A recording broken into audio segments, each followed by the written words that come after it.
And Okay. we're live. And we're live. Let me check to see. Oh, and it opened up a new instance. So I've got to. Yeah, we're in a different link now. Ah, boy. It worked last time, not this time.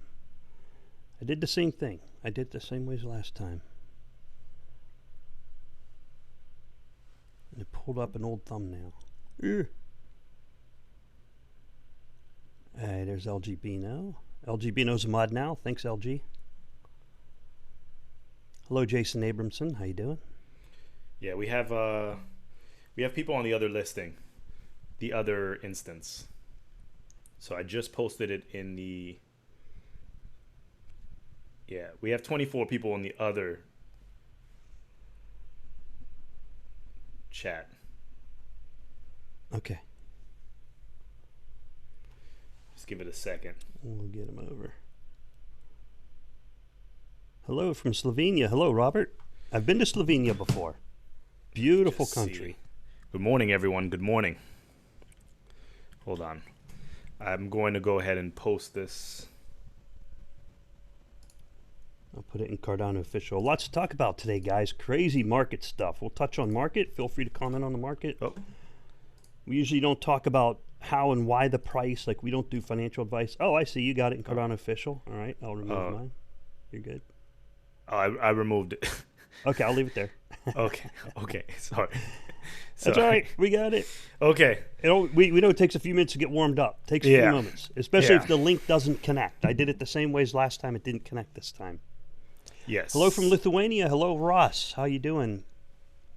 Good morning, Antanas Good morning, everyone. Antanas What a week. Kazinas is here. What a week. All right. Duck Pool. Robert Gerald. Hello, Gerald. Hello. Okay. You ready to start, Rick? I am. Let me just make sure we don't have a mass amount of people on the other side. 1 second. Okay. Yeah, there's like 17 people over, so on the other thing. So I'm just gonna send one more. I had to mute a user already. First comment was, sorry. That's how it works. That's why they created the mute button, just for you. Okay. Welcome, everyone, to the Cardano Effect Podcast, episode 79. The purpose of this podcast is to take high-level developer information and projects that are occurring within the Cardano space and break them down into bite-sized, consumable pieces of information for everyday use. I'm your host, Philippe, and let's get this podcast started. Rick and myself are the hosts of the Cardano Effect, and if you're not familiar with this series, this is our live stream series. We cover all the latest news and events within the Cardano ecosystem. We talk about blockchain. We answer live YouTube comments, and we also go to the subreddit and sort by top for this week so you can follow along, and we're going to cover some of the news articles in Reddit as well. There is a lot to talk about this week. I know this has been one of the roughest weeks for a lot of crypto holders, especially if you got in maybe 2017, or even if you're just a recent crypto holder. It's just astonishing what happened this week. So we're going to cover some price, some of the issues with the market. We're going to talk about lots of the news stories such as Hydra and a partnership as well. So let's get right into the mix of things. Remember, none of what we say on this podcast is financial advice, even though we're going to be talking a little bit about markets today. You are your best financial advisor, and if you don't think you are, you need to find someone who's qualified to do so. Rick, how are you doing this morning? What happened this week? I know. What's going on? What's going on? All right. Well, good morning, Philippe. Thanks, and welcome everyone to the Cardano Effect. I would like to give a shout out, first of all, to the Cardano Foundation, our sponsor of this podcast. Thank you very much, Cardano Foundation, for sponsoring the podcast. We very much appreciate your support. I'd also like to remind any new viewers this podcast is available on all audio streaming platforms. So with that said and out of the way, let's go into the markets and what happened. Again, not financial advice, but complete crash of crypto. Not complete crash. It was really bad. It could always go to zero, right? But it just plummeted, worse than everything else. Like, I would see stock markets go down 10% per day. The only thing that stopped it from going down, they say there are circuit breakers in place.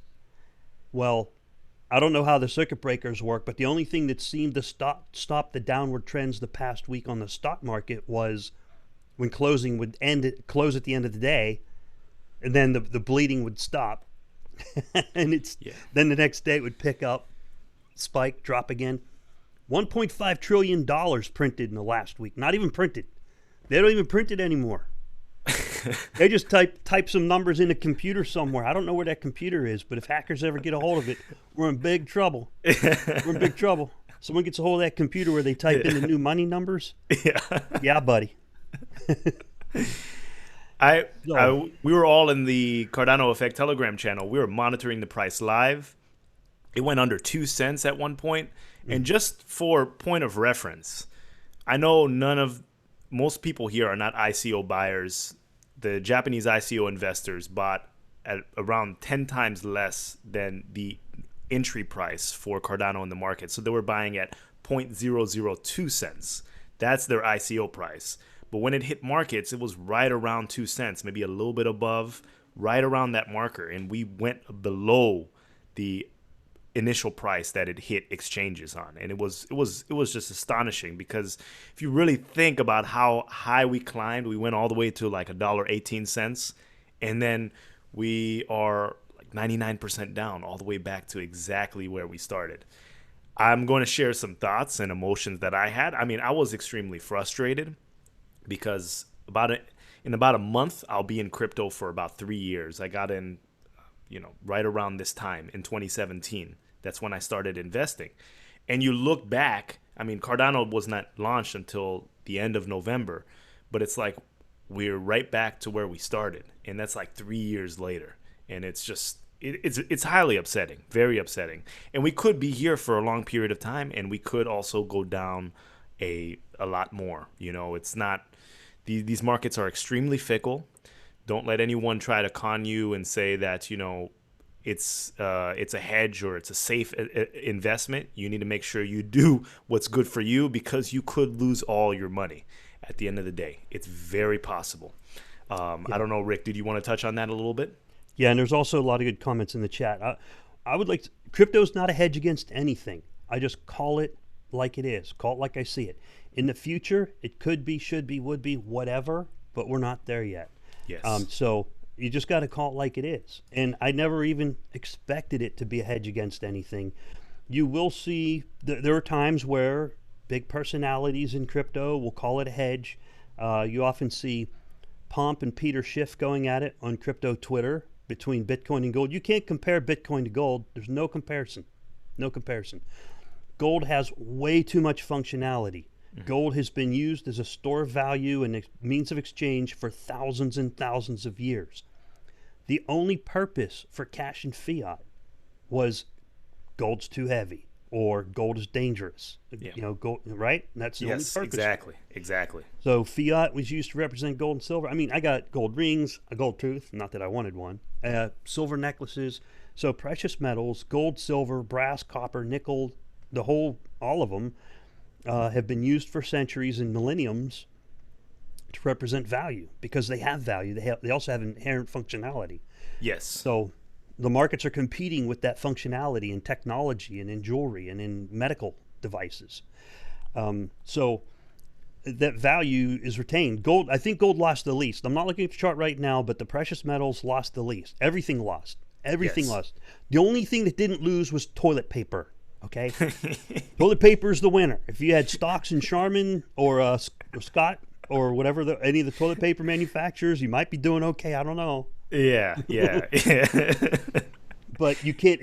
I have a hard time comparing crypto to metal, because the reference point is fiat, and you say how much is gold worth. You measure it with dollars or pounds or yen. You say how much is anything worth, and you measure it with your native version of fiat.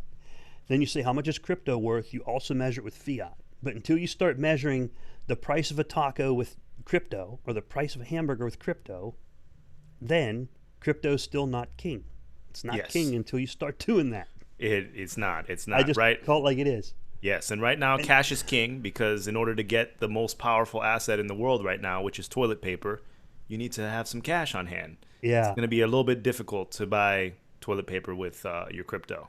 I had to go check out that guy on the corner, the shady looking people who like scalp tickets and sell nefarious substances. Yes. I wonder if they're down there with the truck full of toilet paper, like, hey, guy, hey, man, $5, get you a roll, you know? Maybe. Who knows? Maybe. Who knows? It might be a market. Maybe. Yeah. But, One more thing that I wanted to address. Also, I see a lot of people that also say buy the dip.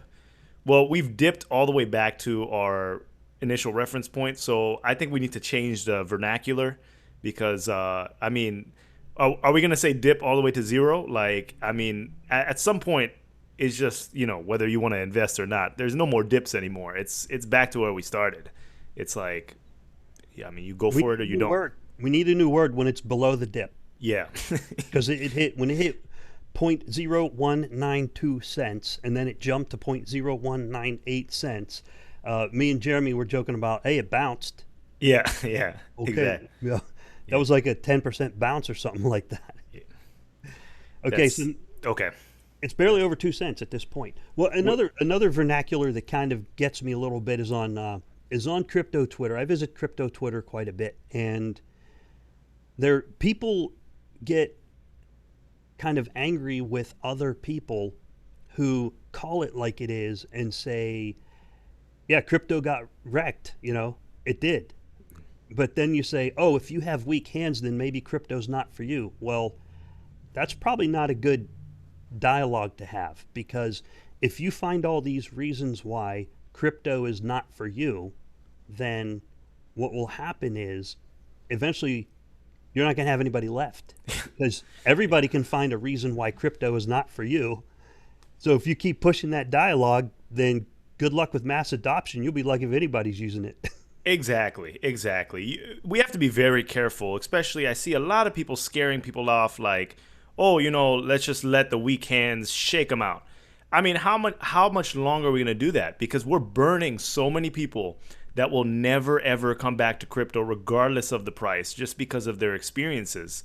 So this whole idea of, you know, you don't belong in here if you can't take the pain and stuff like that, and crypto is going to eventually reach that hit point of mass adoption, they're very contradictory. Do you want people in the market or do you not want people in the market? If you don't want people in the market, then yeah, weak hands go away. But don't preach mass adoption at the same token. Yeah. So you have to take it both ways. We're scaring people off. We're destroying people's investment. We know the advice of people saying, don't invest more than you are willing to lose. But let's be real. Most of the people in crypto, we're working class. We are investing more than we can afford to lose. We're trying to exponentially increase our portfolio. Most people that are involved with the Cardano project, I'm pretty sure that you haven't put $50 in the project, and because it wouldn't be affecting you as much. The reason why it's affecting is because you are putting significant portions of your net worth or investment in this vehicle. And that's the only way. The people that are telling you don't put more than they afford to lose, at some point they put more than they could afford to lose. So I empathize with everyone in this situation. I know I push the limits. I push the limits and I step over them a little bit. Yeah. That's what I do. Yeah. So I would think, you know, the best thing in my opinion to do is to help adopters tolerate the pain and understand that it's going to hit, because the only thing to help me tolerate the loss was when I invest, I tell myself, like many others, it can all go to zero. It can go to zero. Yeah. So that helps me throttle the risk, and it helps me manage my own level of risk. And it also helps me manage my own expectations as well. So if we can do that with new people, then you'd probably get new people if you at least tell them how you manage your expectations and explain it from your point of view.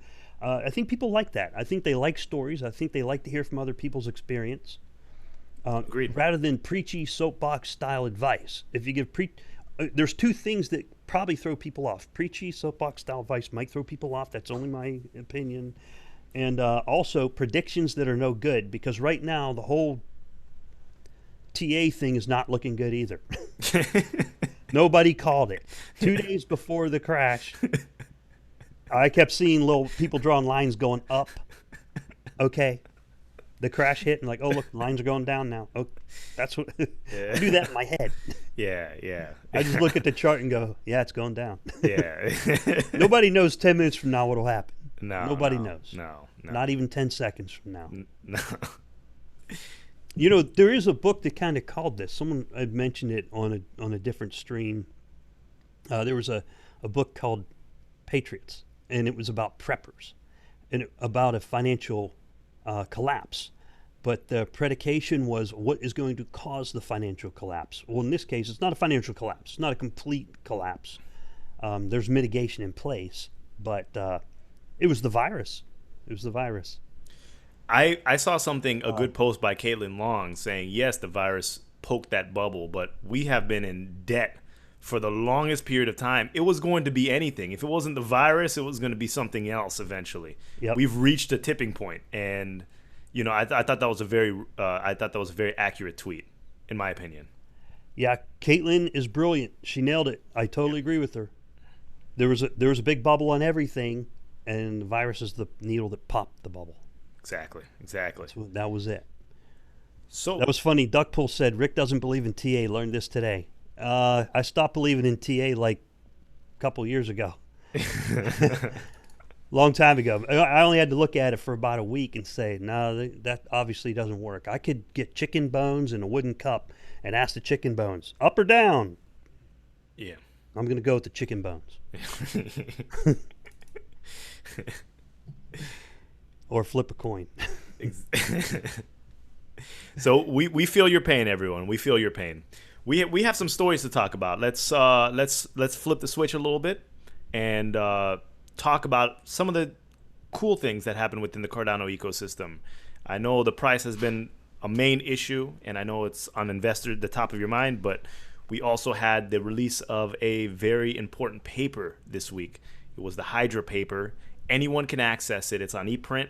You can print it out. I believe it's like 55 pages. I read a good majority of the paper. I skipped the parts that they were expounding on their calculus formulas because it's not useful to me, and also I don't understand it. But theoretically, I understood the paper. I understood what they were trying to do. Thought it was a very well-written paper.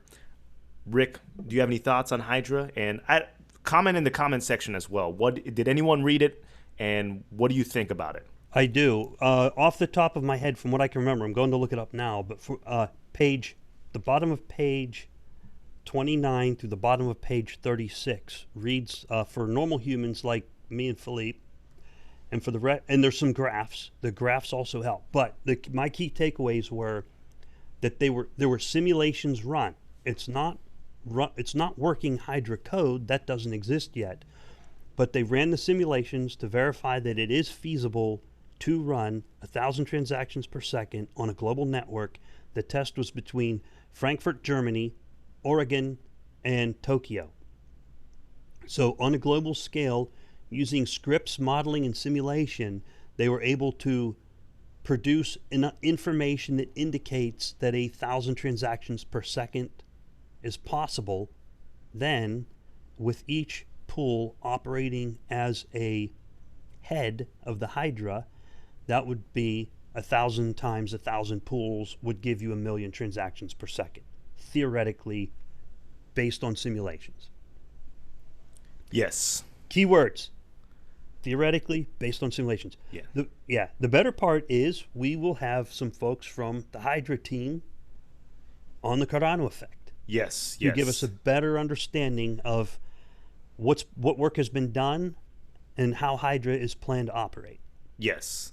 I have my questions about Hydra, and I posted a video on my own channel talking about it.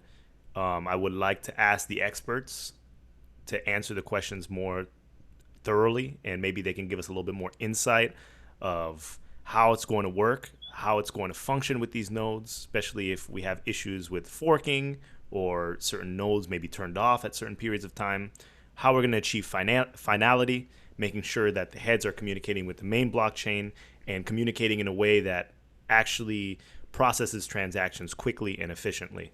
So all these questions, I think, are going to be good questions for the experts when they come on.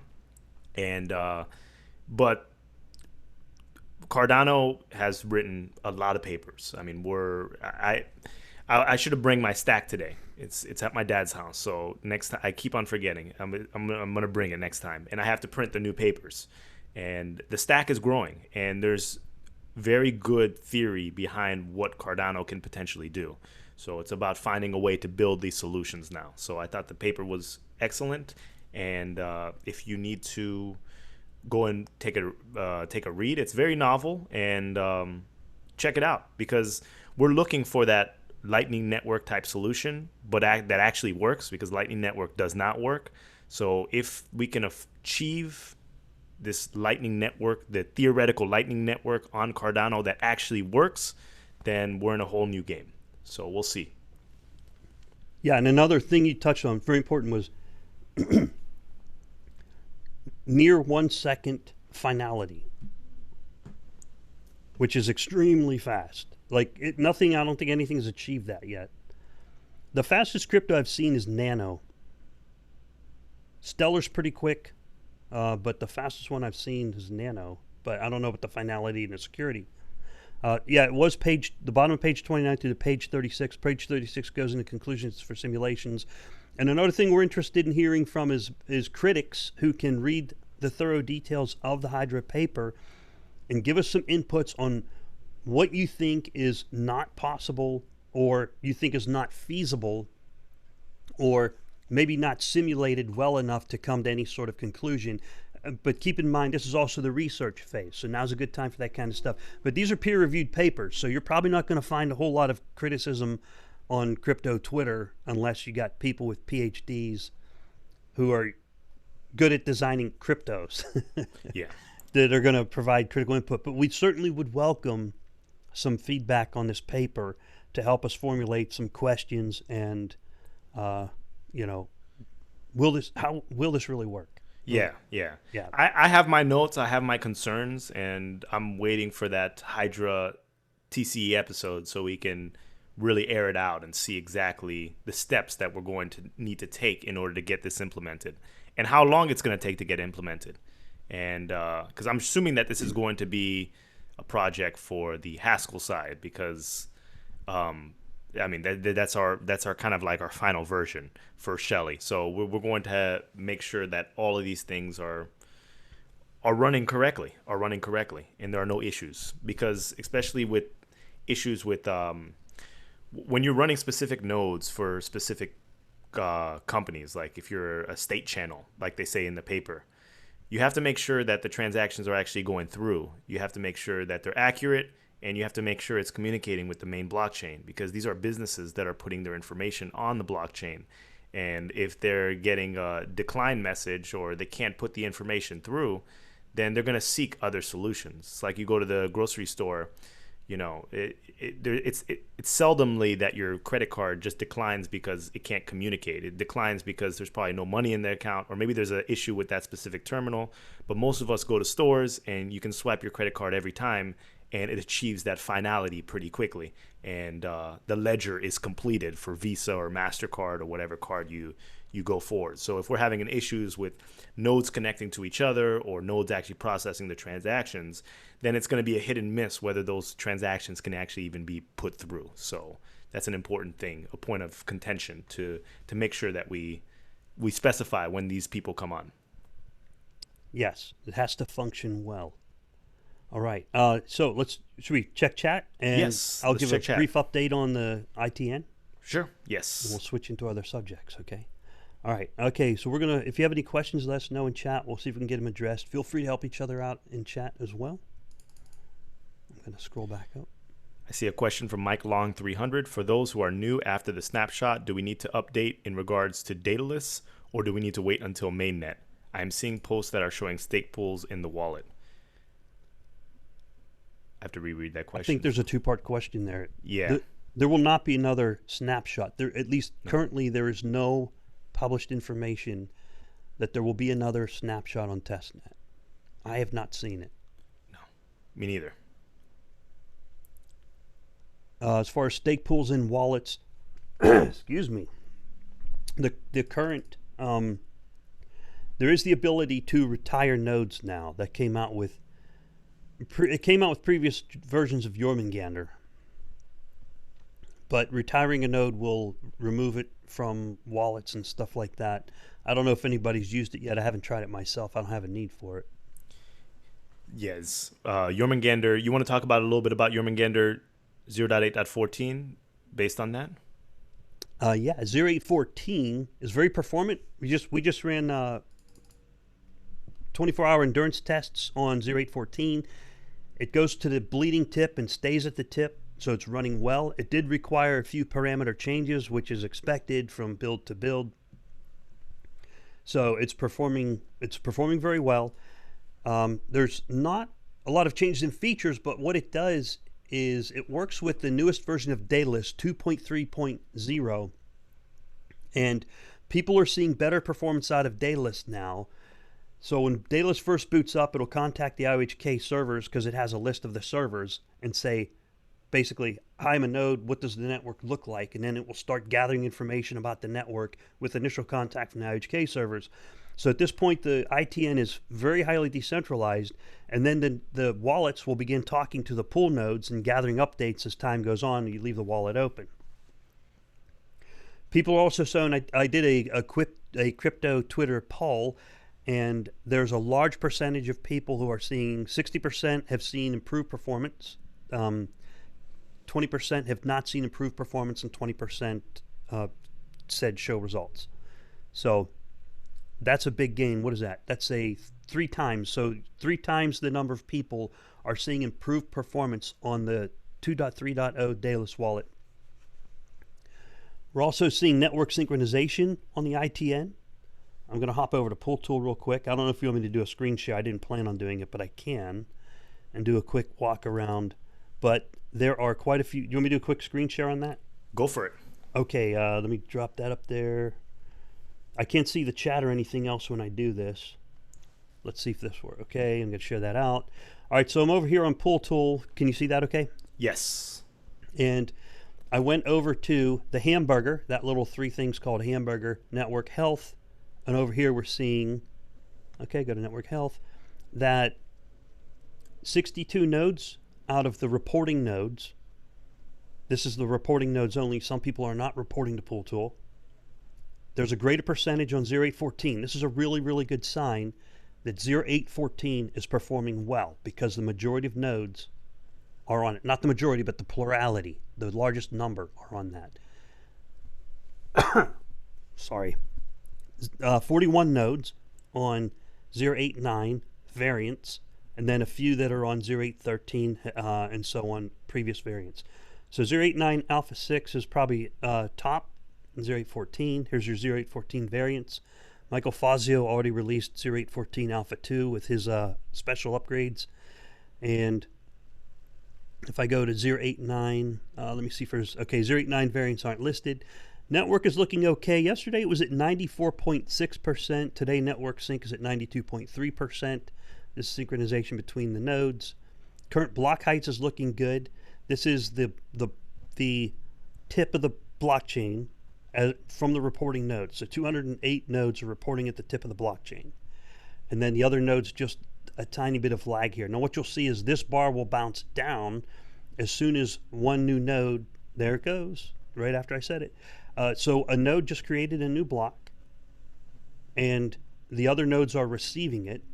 Now there's going to be a 16-second delay, approximately 16 second delay, before you see this bar bounce, and there it goes, before you see it bounce over here. And the reason for that is it depends on the speed that the node operators are reporting. So what we're seeing on the pool operator side is that it's highly synchronous. It's near instantaneous. When a pool operator compares the number they're looking at to this number here, 304916, or whatever this number says, this little beacon, this is the bleeding tip of the blockchain. And we're seeing the nodes stay at the bleeding tip of the blockchain. Now there will be a slight delay between this number and this number on the graph because I have my node set to report 16 seconds. So there'll be a 16-second delay between the time they receive the latest block and the time they report the latest block. And that's because the Pool Tool website itself has hundreds and hundreds and hundreds of nodes reporting in, and you don't want to crush the web server. That's simply a limitation of this web server. That's why you see these changes. Okay, so it'll jump to the tip, and then a new block is created, it'll drop back, and then it'll jump back to the right-hand column to the latest block when this column of the majority of nodes matches this number on the top right. Cool. Okay, so Yeah. it's looking pretty good. Pretty good. This one's down a little from yesterday, but pretty good on the network. Okay, I'm going to drop that screen share. Any questions, let me know. Hop over to chat real quick. Yep, let me hop over to chat too.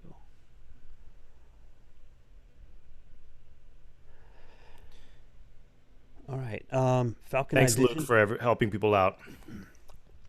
Yeah. Falcon Eye Vision asks, guys, would there be a kind of a huge crash and that Cardano would go near zero? Could IOHK Emergo continue to function normally? I would assume yes. They're not running on ADA. I would say for a certain period of time. Yeah. Because if it stays near zero for a long period of time, I think that's going to be troublesome, not just for the Cardano project, but most of these companies that are running projects. Because there's a certain sense that in order to gain businesses within your ecosystem, there needs to be a certain level of liquidity. And if there's no liquidity and it's near zero, then I don't think businesses will invest. I also don't think that, IOHK and Emergo, I think that Emergo wallets, you can look at the IOHK, Emergo, and the Cardano Foundation wallets. Cardano Foundation wallets haven't been touched. But these entities, you can't expect them to not use or consume ADA for the rest of eternity. It's just not going to happen. So if you see something on ADA scan, it's, these companies, they're using their own product and they're using it to make new investments, create new companies, and just push the ecosystem forward. So I think that it's definitely not an indefinite thing. So I'm sure that it has them worried too. And that's just not a Cardano specific thing. All crypto companies. I'm not picking on Cardano whatsoever. Yeah.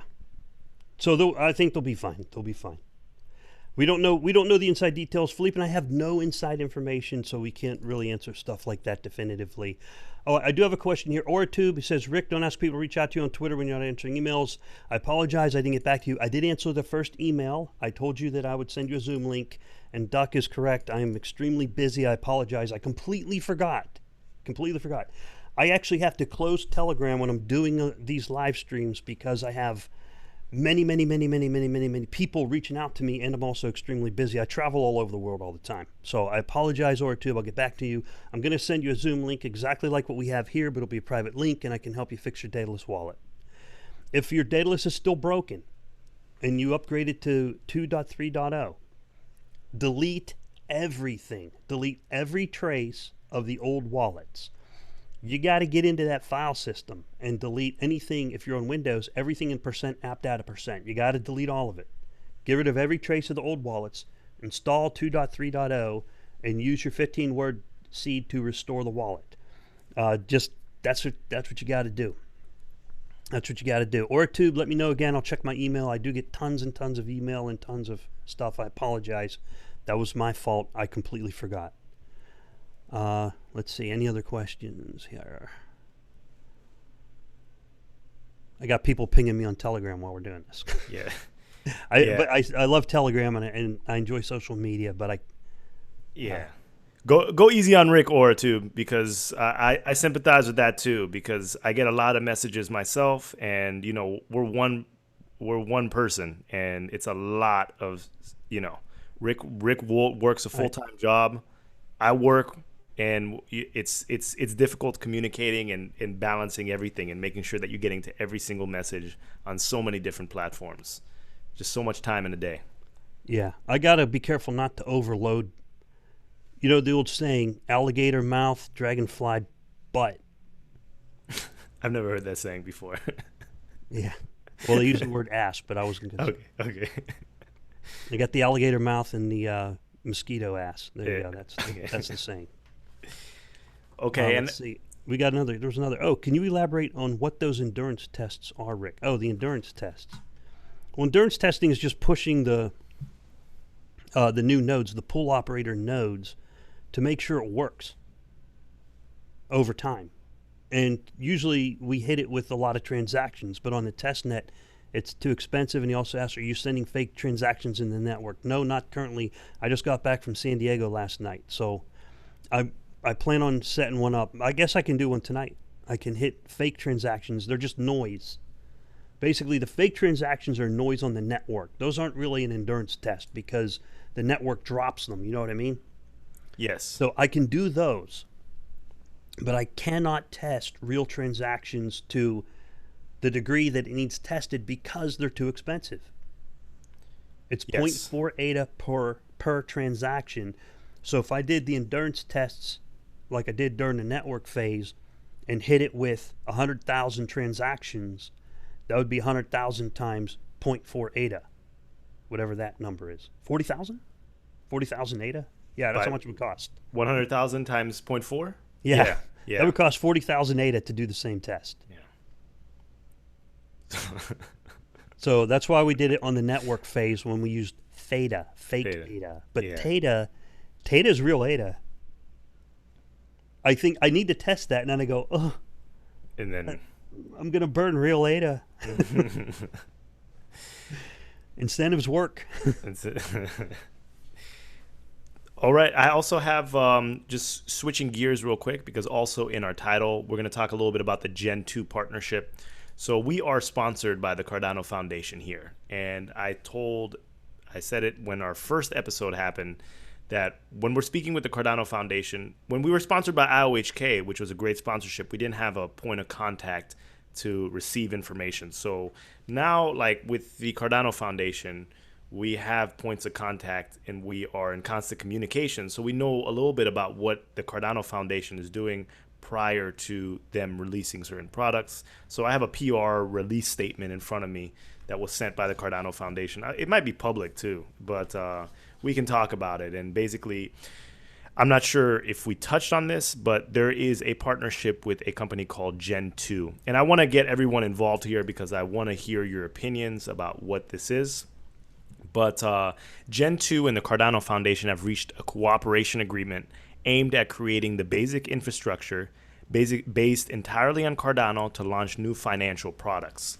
So I have a couple notes about this partnership. Let me just pull it up. So in the press release, it says that GenTwo plans to release some ADA-denominated structure finance products. So this would be based in ADA, and future versions of ADA-denominated based products and exchange-traded products. So ETPs and ETPs, there's lots of different ETPs, but basically what it means is they're going to be putting securities on the blockchain in layman's terms.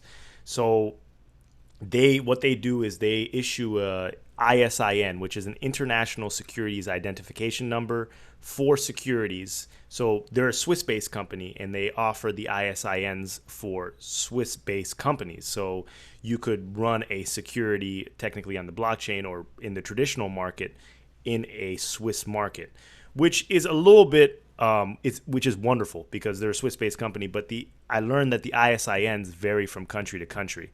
So it doesn't mean that if you release a security based in Switzerland that it's going to have compliance with the US markets. There's a different ISIN for US markets. There's a country code before each USIN that tells you which country it's associated with. Like the United States has US, Australia AU, the Switzerland I believe just has S, I'm not 100% sure. But it varies from country to country. So the ISIN gold standard would probably be to get an American ISIN if you really want that maximum exposure. So it doesn't mean that the securities are going to be able to be offered within the states, which is not the fault of GenTwo at all, fault of legislation and whatnot. So certain use cases that they have on their website, what am I talking about for securities? They have a couple case studies. For example, this Hollywood film producer, I guess creating a film company, creating a security behind that, healthcare related products, and also financial based products. So moving forward, the question I had for everyone was, securities are eventually going to be offered on blockchain products, including Cardano. I'm not sure if they're going to be offered for US customers, but would you spend your ADA on certain security products, like security tokens? Are you going to? I mean, I know that we had the whole ICO bubble in 2017. Chances are when securities come, we'll probably have some kind of security scams as well, as far as companies that are not necessarily even blockchain related or need blockchain products, but they're just looking for extra capital to raise. And what are your thoughts? Do you think it's ever going to be liquid enough where people are going to part with their ADA to trade it for certain securities on the Cardano blockchain. Would you do it? I'm not sure if anyone is commenting in the comment section, but what do you think? Yeah, not so much for securities. I am not well versed in securities. I just don't know what they are. They could be in my 401k. Could be. I don't even know if they are or not. And so usually buying those ERC20 tokens in 2017 and 2018, a lot of times we didn't even know they were securities because the debate still raged on, is it a security or not? Now the good thing is, going into the future, it'll be defined using like this GenTwo partnership, I guess. Yeah. And it will be clearly defined if it's a security or not. Basically, let me ask this question. Is a security like professional gambling? Like you're saying, I'm going to buy this product based on the fact that if a third party puts in the required effort, it may go up in value. Yes. So like, I mean, there was a recent example with cattle, and let's use the coffee bean example, because that could be considered a security. If you have a company that's creating a coffee industry in some place in Africa or someplace anywhere around the world, and I look at it more as a funding model. Like, they need capital in order to continue their business. Maybe they need to purchase new plots of land. They need to purchase additional infrastructure or machinery to process those beans. Whatever they need to do, they may launch a product on Cardano as a security token. So say that that farm or that individual plant goes up in value or increases production over time, then everyone that's invested in the product is entitled to some sort of dividend. So I think it's a way of kind of democratizing seed investment. So you don't have to go to Silicon Valley and do Series A, B, and C financing in order to get venture capital from very rich people. You can be just a small mom and pop business and use security tokens as a way to fund your business. But it's a catch-22, because there are going to be those diamonds in the rough, but they're also going to be, if you democratize it, anyone's going to be able to create a security and ultimately say that they need money. And that's what happened with the ERC bubble and ERC20 issues in 2017. And I'm likely, even with the ISIN numbers, I'm not sure if that's necessarily going to protect investors. And there's different ISIN codes for each country. So I don't know. Yeah, I don't see any comments in chat. Let me check it real quick. Hey, in the chat, go easy on Oratube. Don't beat up on Oratube. Some people are still having problems with Daedalus. Fair enough. Best way to get it sorted is with the ticket. Okay. Yeah, I don't see any questions. So Adoja says, Adoja official, and that would be the Adoja project. STO models are too restrictive, and I think they can be easily displaced in most cases by true utility models. So there's some comments on it. Yeah, true. But it's very difficult now to even differentiate between utility and security or security token offerings, because STOs, like, what is true utility? We need to have smart contracts released. We need to have the blockchain a little bit more complete in order to understand how we can have a utility-based model.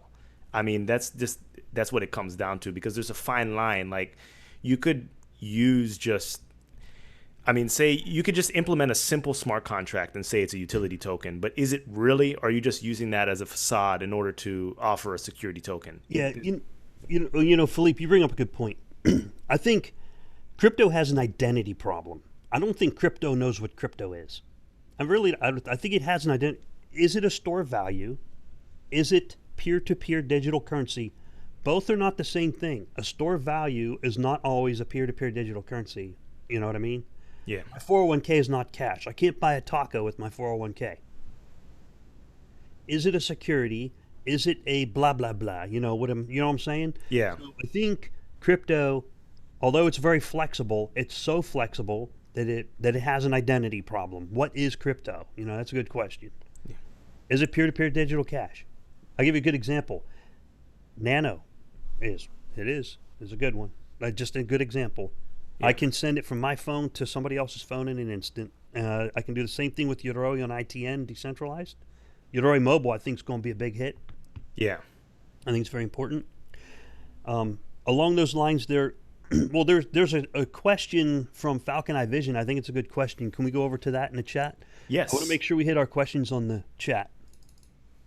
Falcon Eye Vision asks, Rick and Phil, can you agree that the momentum of what Cardano wanted to achieve marketing-wise has been compromised by the coronavirus? Where are we now with McCann and any update? My answer to that is no. The coronavirus did not, because Charles explained it in his AMA 2 days ago that they're a global country and a lot of people work from their home or home offices, and it hasn't impacted their operations at all. For example, I don't know where the marketers work. I think the only thing that has compromised the marketing moving forward are delays. Since you asked the question, I just got to give you an honest answer. So delays in release of a product is the only thing compromising the marketing process. What do you think, Philippe? I completely agree. I don't think that marketing has been compromised by the coronavirus. It's really, I mean, it's been around for a little bit now, but countries have just started to take it seriously over the past couple of weeks. I'm just speaking from a United States standpoint, or Western countries. But no, absolutely not, because this project has been around for a while and there have been delays since the beginning. So to think that the coronavirus has an impact right now, I don't know. I don't think so. And like Rick was saying, it is a decentralized company. There's employees all around the globe. And most people there's a lot of people that are working at home in their pajamas. So, there are things. No, I didn't mean to say it like that, but fair statement. Yeah. So, I mean, I don't, yeah. Since there's no office space, like, I don't think it's being compromised right now. So, naked. Yeah. Yeah. I like to code commando. Yeah. I think better. Yeah. No. And the second part of his question, where are we with McCann? No update. I haven't heard anything. Rick, have you heard anything? No. Well, there was Charles had made a comment. I don't want to quote him, but he was not impressed by the results or something like that. Okay. We'll see. Okay. I have no inside intel. Yeah. Words to that effect. I don't recall exactly. It's hard. Rick, if they're not impressed with the results, we need to start our own marketing company, and we need to be our services need to be purchased by IOHK. I think we can do a good job telling them where they need to go. We will. And just so you guys know, we do get other sponsorship offers, and Philippe and I look at them and say, maybe not that one. Yeah. When a good one comes, we'll definitely have a little mid-roll ad. We're hoping for Ledger and Trezor, but we're not broad enough. We're Cardano specific is what we believe is why they're not. They need a bigger audience. Yeah. They need, so that's a good advertising place for Ledger and Trezor, but there's a few good businesses out there. I got to say they're good, but they might not be a good fit to sponsor them on this podcast. Yes. So it's a trade-off. Yes. The Duck Pool says next time Rick in pajama and Philippe naked. Okay, yeah. Well, Yeah. I'll show up in Speedos and a flip-flop. You only see the top half of us anyway, so you don't know what we're wearing underneath. But no, we're fully clothed. That's just ridiculous. You can guess how many tattoos I have. You won't have to guess anymore. Sean White says, hey guys, so I know the percentage of ADA rewards is going to decrease over time, so no longer the 7 to 14% we're getting now. But do you know what causes the rewards to decrease, or is it a gradual percentage decrease? Well, first of all, the epoch time when we hit mainnet is supposed to be 5 days. Right now, it's a shorter period, 1 day. And this is a test net. It was going to be higher to start off with because IOHK needed to incentivize people to actually participate in the snapshot and test the network. So in order to incentivize people, you're not going to use the projected 3 to 5% return on staking rate. You're going to bump it up a little bit so you can get as much activity as possible. But once again, people are going to be dismayed about the 14% to 5%. Who cares about the percentage right now? if the percent, we need as many people to stake as possible. The more people stake, that's what's going to increase the value of ADA. The initial asset needs to be increased. The staking rewards, I mean, it's just inflation at the end of the day. But if the price of ADA goes up, it's going to be much more valuable than your ROS at any particular time. So we need to focus on the utility of the blockchain, and it's directly proportional. So the rewards during mainnet are going to be directly proportional to the amount of transactions within each given epoch. There's a great calculator by Ruslan. I can link it somewhere below, but you can go ahead and play with the number of transactions. Of course, it's an estimate because the metrics might change or the specs may change over time, but you can go ahead and estimate to see your ROS given a certain number of transactions in each epoch. I don't know if you wanted to add anything, Rick. No, just use the calculators. It's also going to be affected by participation of the number of stakers. The more people that stake, the number will go closer to the set value. Let's say it's 5%, for example. The less participation, it will go higher than 5%, for example. Then the more participation, the closer it will come back to the 5%. Yeah. Okay. I do have a question for viewers. If please provide inputs on chat, and maybe I'll do a Twitter survey as well. But Tezos has staking available on Coinbase. When Shelley goes mainnet, and it'll eventually end up on Coinbase and other exchanges. What do you all think about staking from an exchange? I personally think it's a good idea because you bring in all the heavy traders. Some people have to store their coins on an exchange because their local computers are compromised or something like that, or just the environment they're in. But that's the question for y'all. Do you think it's a good idea to have staking? Personally, I would like to see ADA stake from exchanges because then we'll get more stake on the network, thus creating greater security for the blockchain and inviting more people to participate by having that available. And some people would prefer not to because, so what are the pros and cons, right? What are the pros and cons to being able to stake from an exchange? So some of the pros are you invite more people to participate. You get the big traders in because some of the big traders, they like to store their coins on the exchange.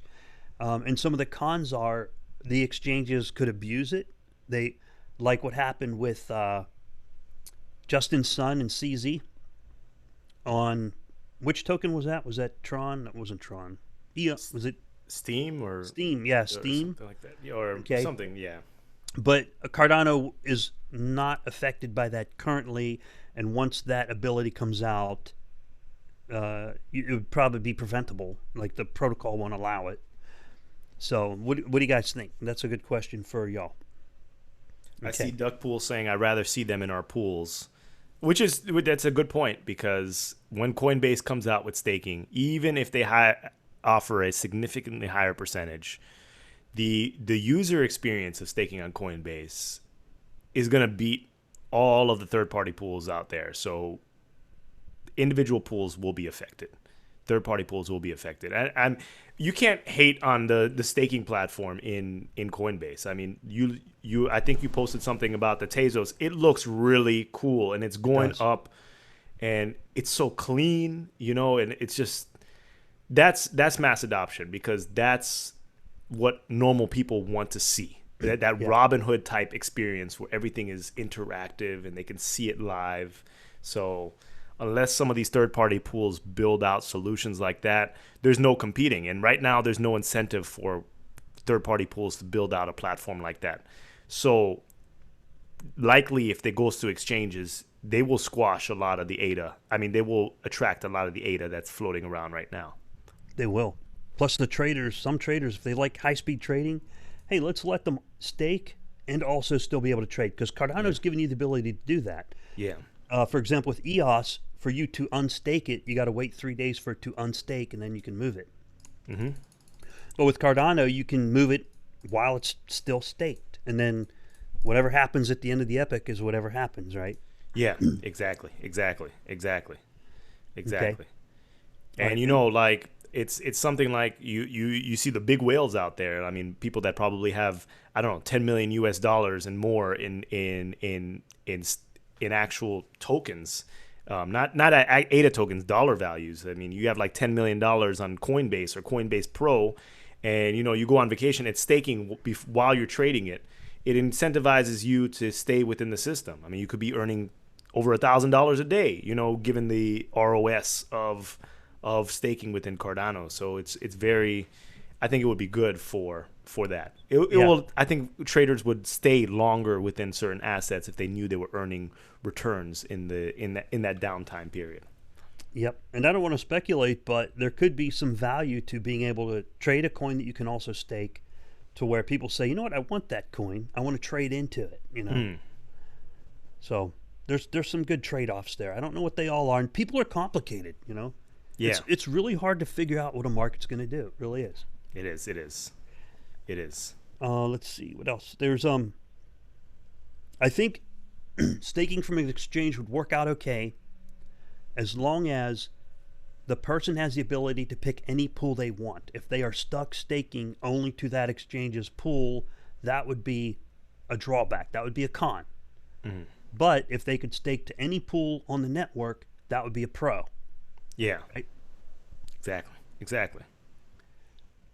So if it's executed well, I think it's a good idea. Just my opinion. All right. Any questions in there? LGBino says, yes, imagine the day we can buy and sell on a decentralized platform straight on the blockchain through dataless. Yes. I mean, that would be pretty cool.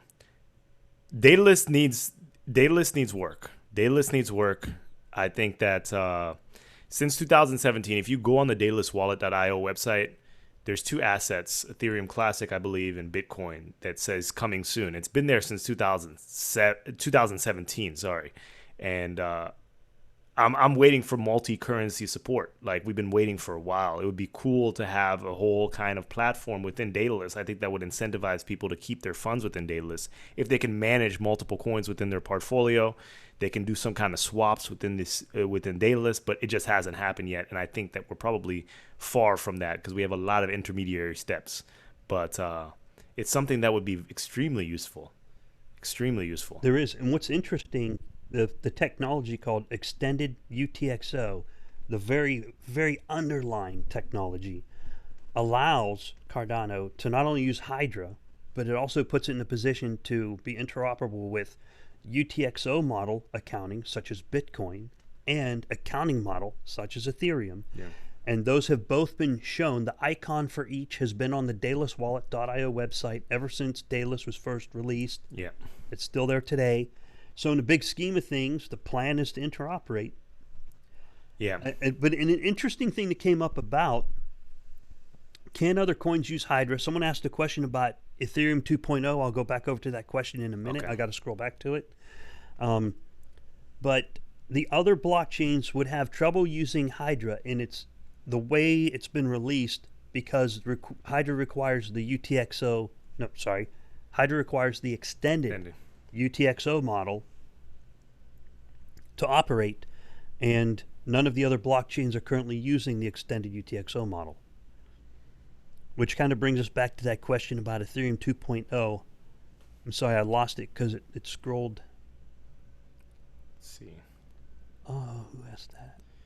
Brazuca. It says, have you guys looked into Ethereum 2.0? Do you believe it's ever going to happen? And personally, I think Cardano will be the next Ethereum, but so much better and stable. Yes, I think it'll happen.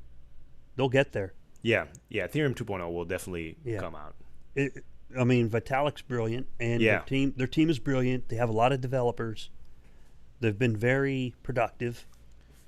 And at this point, they have a network effect. They have a lot of companies that back this project, and those companies will continue to back the project through Ethereum 2.0.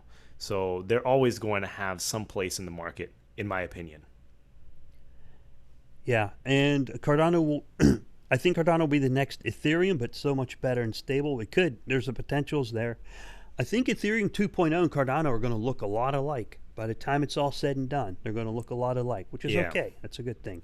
Yeah. I would rather see Cardano and Ethereum work together than to see multiple forks of Cardano and Ethereum.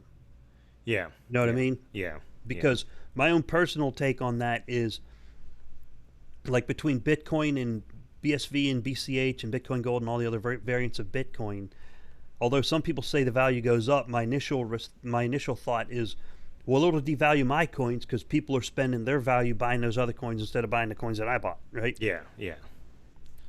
Yeah. Apparently forking is a good thing, but I still, when I run it through my head, I go, maybe not, maybe it is. Yeah. Yeah. From the Duck Pool says, if we run Haskell ITN version 2.0, rename the ITN. Oh, I see. You're playing a joke on that. No, we're not going to rename the ITN. Yeah. It's going to be named whatever they name it. Ethereum's not going anywhere, and Ethereum has some serious backing behind it. So what Cardano needs to do is make sure that they release their products in a timely manner, because every day is a day lost at this point. There's a point of diminishing returns in the fact that there are companies actively looking for partnerships, actively looking for places to build, and the longer it takes, the more difficult it will be to attract that. So you want to try to grab as much market share as possible. And it doesn't mean, if you have the superior product, doesn't mean that everyone's going to flock over, especially if there's an issue with timing. So timing is everything. So that's very important, because Ethereum already has that advantage of being the incumbent. And, let's say Cardano releases Shelly right now, and we're waiting for smart contracts, and Ethereum 2.0 releases before we release those smart contracts, or Ethereum before we release Voltaire. They're going to take all the steam away from us. Yeah, Philippe, you read my mind. I was thinking that last night on a plane when I was coming back, and I was thinking, what happens if Cardano, so the market crashed, right? What happens if Cardano releases all the guns during a bear market? Like, if you launch Shelly on mainnet during a bear, you launch smart contracts during a bear, will it have the same effects? Like, okay, so you go from 2.8 cents to 3.5 cents. What would you rather have, that, or would you rather go from 5 cents to 10 cents? I'd rather go from 5 cents to 10 cents. I know you were being conservative when you said that. How do they figure that out? I don't know, man. I don't know. It's a tough call. It is. It's a tough call, man. It's a race. It is a race, and timing is everything. Especially when we're so dependent on Bitcoin, and it doesn't seem like any asset is going to outperform Bitcoin anytime soon.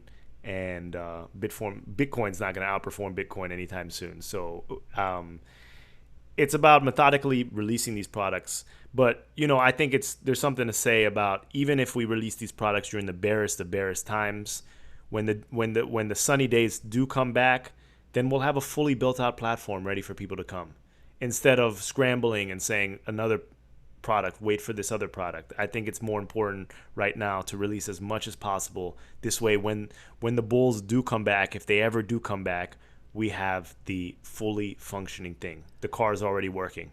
I agree. Release the technology when it's ready. Yeah. And no sooner and no later. Yeah. The marketers will figure it out. And the market will figure it out. It'll show eventually. In the end, it'll show up. Yeah.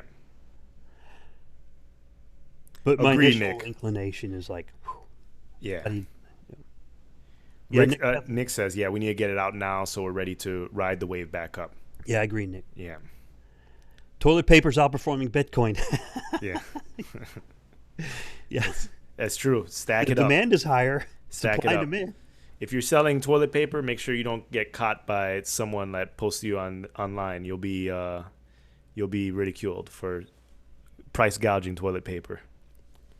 Yeah, Samuel Sabalangalis brings up a good point. As far as I can remember, Cardano will have special address kind without voting rights for exchanges, so Cardano shouldn't be able to have the same effect as Steemit had whenever the exchanges did their number on it. I don't remember precisely how it works. However, for more information, check out Aidatainment. Aidatainment did a great video to explain the different address types that exchanges will use and how they can be used, the limits, the limitations, and the ability to those addresses. That was a very good point to bring up. Thank you for that. So Yes. should we hop over to Reddit for a real quick rundown? We're Yes. over the hour mark. Yes. And a lot of what happened on Reddit is the Hydra and the issues Charles's AMAs and videos during the bear market. So yeah, I'm not check sure. out those AMAs. Best And updates there are. yeah. Best updates in the space, man. Yes, Nobody yes. does it as good as Charles. No one does it as good as Cardano when it comes to updates and communications. Yes. And I just want to let everyone know, because one of the posts is about the International Women's Day, IWD. We had a special guest, Tamara Hassan, on the Cardano Effect podcast. That was the previous episode. It was a great episode. Go and check that out, because if you're not familiar with Tamara is one of the integral pieces that have helped build out the Cardano project, especially with all the hires that they have right now. So it takes multiple people to build a dream team, but she is definitely very high up there within the Cardano project. So go check that out. So Charles was live twice yesterday and 4 times this week. Holy cow. Okay, Yeah. go check out his videos. It's on his channel. Yeah. Yeah. There's all your updates. Yeah, those are all your updates. Yeah, yeah. That's pretty much everything that happened on Reddit. I see a lot of Charles videos on here. That's it. Yeah. Go check them out. Yeah, where else do you get that much information? Exactly.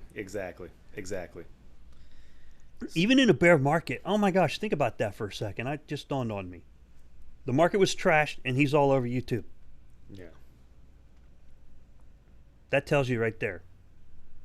When shit hits the fan, he shows up to the game. Can't ask for more than that. Right? Correct. Remember we were having that little chat on the Cardano Effect Telegram the other day, and he said, technically, I ran the numbers. He technically lost $2 billion since 2017. No one's lost more than him. I was like, yeah, those were what do you call them? It was pre-minted, but could have dumped it all-time high. Smart people do that. Mm-hmm. He held on to them. Yeah. Okay. All right, we're good, man. We got everything on Reddit all set. Yeah, Any questions from anybody else? In the last minute, and we got to wrap it up. Yep. Looks good. All right. Okay. All right. Well, thank you, everyone. Thank you for tuning in for episode 79 of the Cardano Effect podcast. We appreciate you, and we appreciate your support. This podcast wouldn't be what it is without you. So remember, if you want to support this podcast, hit that like button, hit that thumbs up button, share it, subscribe, and make sure you keep on tuning in. We have a lot of special episodes. This is our live stream series, and if you don't like the live stream series, it's fine. We have a plethora of different mediums on this channel, including special guests, our live stream series, and we have so many different guests from so many different companies. We have IOHK, we have Emergo, we have the Cardano Foundation, and we have an episode planned this week, and we just released a Reddit thread with the Cody guys. So we're trying to make sure that that's scheduled on time. We've had a lot of issues with scheduling, and also, coronavirus throws a hamper into everything. So we're going to make sure that we try to get that episode to you promptly. So have a wonderful weekend, everyone. Remember, stay safe, stay positive. I know it's tough, and we all feel your pain too. So with that, we're going to sign out. Until the next episode of the Cardano Effect. Bye, everyone.